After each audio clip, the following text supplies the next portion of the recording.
Toronto நகரிலே யூத சமூகத்தினருக்கு சொந்தமான உணவகம் ஒன்றின் மீது நடத்தப்பட்ட துப்பாக்கிச் சூடு தொடர்பாக 35 வயதான நபர் ஒருவர் காவல்துறையினால் கைது செய்யப்பட்டிருக்கின்றார். இவர் மீது சட்டவிரோத ஆயுத பயன்பாடு உள்ளிட்ட பல பிரிவுகளின் கீழ் வழக்கு பதிவு செய்யப்பட்டிருக்கின்றது.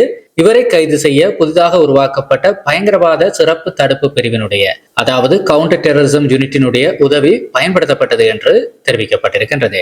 வெறுப்புணர்வு காரணமாக இந்த ரேசியல் தாக்குதல் நடத்தப்பட்டதா என்கின்ற கோணத்திலே தீவிர விசாரணைகள் முடுக்கிவிடப்பட்டிருக்கின்றது. இந்த வழக்கில் கூடுதல் குற்றச்சாட்டுகள் அனைத்துமே நீதிமன்றத்திலே நிரூபிக்கப்படும் வரை இதுவரும் குற்றச்சாட்டுகளாகத்தான் கருதப்படும்.